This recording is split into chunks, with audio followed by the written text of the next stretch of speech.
Le résultat soit atteint, Madame la Présidente. En question principale, je reconnais maintenant la chef du deuxième groupe d'opposition.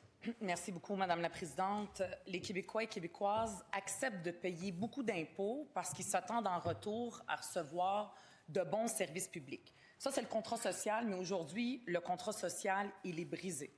Les gens le voient tous les jours quand ils vont à l'école pour envoyer leurs enfants, quand ils vont dans les hôpitaux. Ils voient l'état de nos infrastructures publiques. La semaine dernière, avec mes collègues de Schlager-Maisonneuve et de Saint-Henri-Sainte-Anne, je suis allée visiter l'hôpital Maisonneuve-Rosemont. On devait monter au 10e étage. Il y a 6 ascenseurs. Il aurait fallu qu'on passe la journée à attendre tellement c'était impossible. On est monté à pied par les escaliers jusqu'au 10e étage parce que les ascenseurs ne fournissaient pas. Les femmes enceintes, elles accouchent au 7e étage et elles doivent aller au 2e étage si jamais elles ont besoin d'une césarienne d'urgence. Honnêtement, Madame la Présidente, pendant que je marchais dans les corridors avec tout étant encombré, les lieux de travail très exigus, des gens, j'avais comme un sentiment, j'ai pas le droit de le dire, là, mais de gêne, extrêmement gênée. Je me disais, coudonc, est-ce que je suis dans un hôpital du Québec ou dans un pays en voie de développement? Comment ça se fait que c'est rendu ça, la norme au Québec, qu'on ait des hôpitaux qui tiennent avec la broche, que ça nuise aux soins, que ce soit des milieux de travail dangereux? Est-ce que c'est normal que le gouvernement laisse à ce point dépérir nos infrastructures publiques, nos hôpitaux? Est-ce que c'est ça, Madame la Présidente, le bilan de la CAQ? La réponse du premier ministre. Oui, Madame la Présidente, quand on est arrivé au gouvernement il y a 7 ans, on avait un immense, mais vraiment immense rattrapage à faire dans les infrastructures. Toutes les infrastructures, hôpitaux, écoles, routes, transports collectifs, etc. À l'époque, en 2018, il y avait un programme de 100 milliards d'infrastructures dans ce qu'on appelle le PQI. On a augmenté ce programme-là à 164 milliards. Donc, c'est facile à compter. C'est une augmentation de 64 %. Par contre, on va tous comprendre que cet argent additionnel s'en va directement sur la dette. Puis on en parlait tantôt. Évidemment, à moins que Québec solidaire ait une solution à nous proposer, mais j'étais content de l'entendre dire que les Québécois payent déjà beaucoup d'impôts. Donc, j'ai hâte de voir ce qu'elle propose. Si on veut augmenter de plus de 64 % les infrastructures, où va-t-on prendre l'argent? Que propose-t-elle? Première complémentaire. Madame la Présidente, je propose, et je ne suis pas la seule, à ce qu'on arrête de gaspiller l'argent. Les gestionnaires de l'hôpital et aussi la coalition HMR nous ont dit que chaque année de retard dans ce projet-là de HMR, c'est 100 millions de dollars. Les Québécois peuvent pas passer leur vie à payer parce que chaque année qu'on attend, ça coûte beaucoup plus cher. Et ça, c'est juste l'hôpital Maisonneuve-Rosemont. Il y a aussi l'hôpital l'Institut Douglas, l'hôpital Sainte-Croix, l'hôpital Saint-Jérôme. Les toits coulent, les fenêtres éclatent, les plafonds tombent. Les Québécois peuvent pas continuer à payer. Il faut faire les projets tout de suite. Réponse du premier ministre. Oui. Bien, Madame la Présidente, je viens d'entendre la chef de Québec solidaire dire qu'il faut arrêter de gaspiller l'argent. J'avoue, là, elle a trouvé 2 disciples, le Parti libéral puis le Parti québécois, qui disent qu'il ne faut plus aider les entreprises.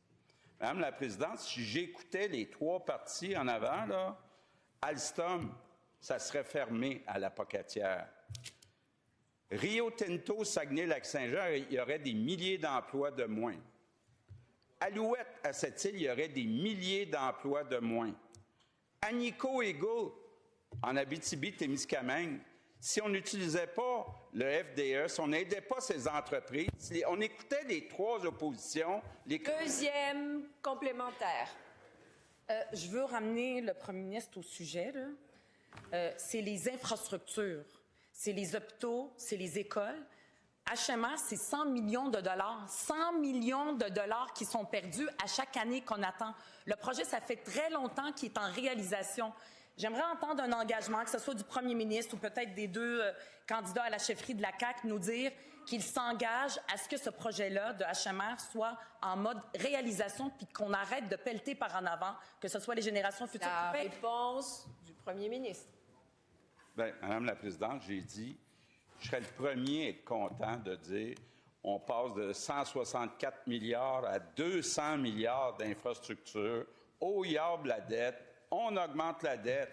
Madame la Présidente, ce que ça voudrait dire, c'est que les taux d'intérêt augmenteraient, les taux qu'on paye sur notre dette. Donc, ça serait mauvais pour les Québécois. Donc, il faut arrêter, il ne faut surtout pas écouter Québec solidaire. On ne peut pas dépenser à l'infini. Il faut respecter la capacité de payer des Québécois. En question principale, je reconnais maintenant le député de Laurier-Dorion.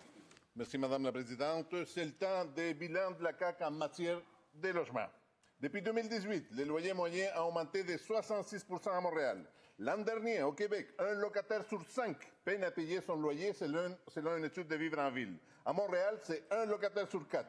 C'est ça le bilan catastrophique de la CAQ après 8 ans au gouvernement. Après avoir permis des augmentations de loyers historiques, après avoir limité les cessions de bail pour les locataires, après avoir alimenté la spéculation immobilière, après avoir grandement appauvri et fragilisé les conditions de vie de 1,3 million de ménages locataires, est-ce que la CAQ va faire quelque chose pour les locataires? Et la réponse de la ministre responsable de l'Habitation. Merci, Madame la Présidente. C'est fou comment on a des lectures différées d'un côté et l'autre de la Chambre, parce que honnêtement, la suite des travaux qui ont été opérés par ma prédécesseure, honnêtement, ça avance énormément. On a adopté des outils législatifs, entre autres le projet de loi 31, Madame, où on a donné des pouvoirs, des super pouvoirs aux municipalités pour pouvoir ériger du logement social et du logement abordable au fil des ans.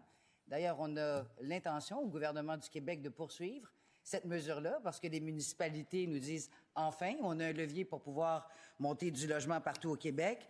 On a des nouveaux partenaires, que ce soit la FTQ, que ce soit Desjardins, des fonds fiscalisés qui permettent de mettre l'épaule à la roue puis de pouvoir, encore une fois, monter du logement abordable partout sur le territoire du Québec. La fixation du loyer, personne ici y avait touché, Madame la Présidente, depuis 40 ans. 40 ans, et on parlait de la crise du logement, l'autre côté. Il n'y a personne qui a levé le petit doigt, Madame la Présidente, pour revoir le système de fixation du loyer. Accélérer la construction, 9 000 cette année, Madame la Présidente. 9 000. Je pense que c'est un très bon bilan. Première complémentaire. Il y a de quoi être fier, les loyers augmentent, l'itinérance augmente partout au Québec, et les locataires doivent se priver de nourriture pour payer le loyer. Ça va bien, c'est quelle déconnexion avec la vie réelle. L'inaction de la CAQ fait craquer notre filet social. Est-ce que la CAQ va enfin cesser de prioriser les profits des spéculateurs sur le bien-être des citoyennes et des citoyens? La réponse de la ministre. Merci, Madame la Présidente. Bien, vous avez manqué une extraordinaire annonce avec ma collègue ministre de la Santé, ma collègue responsable des services, pas des services sociaux, la députée de Pointe-Merci Solidarité sociale, mairesse de Montréal. Alors, tout le monde ensemble, on a travaillé, Madame la Présidente, pour justement monter de l'hébergement pour les personnes en situation d'itinérance. Non seulement ça, on a travaillé avec le milieu pour s'assurer que ces gens-là ne restent pas dans ces haltes chaleurs-là, mais qui travaillent avec la communauté. Il y en a, Madame la Présidente, qui déjà maintenant travaillent. Ils sont entrés là hier. Il y a des emplois qui ont été créés. Et c'est comme ça, Madame, on additionne la chaîne pour les sortir de la rue, les faire travailler et à terme les amener dans une habitation. Deuxième complémentaire. Impressionnant, Madame la Présidente. Couper des rubans, 30 places, c'est comme ça qu'on va régler la crise du logement. Les demandes de fixation des loyers hôtels ont quadruplé dans les dernières années. Il y a des dossiers qui traînent depuis 2024. Des milliers de locataires doivent recourir au TAL pour éviter des hausses abusives. Est-ce que le gouvernement, encore une fois, peut au moins s'engager à plafonner les augmentations des loyers auto-recommandées pour 2026? La réponse de la ministre. Madame la Présidente, il y a un bouquet de mesures qui ont été présentées. Il y en a qui vont être annoncées encore cette semaine, pas plus tard que mercredi, à l'égard, entre autres, des habitations à loyer modique. Bien, aux grandes dames du Parti québécois, nous, on est allé quêter notre part, comme dirait le député, le chef du Parti québécois, pas moins de 7,3 milliards de dollars du côté du fédéral pour monter du logement abordable et social, sans condition.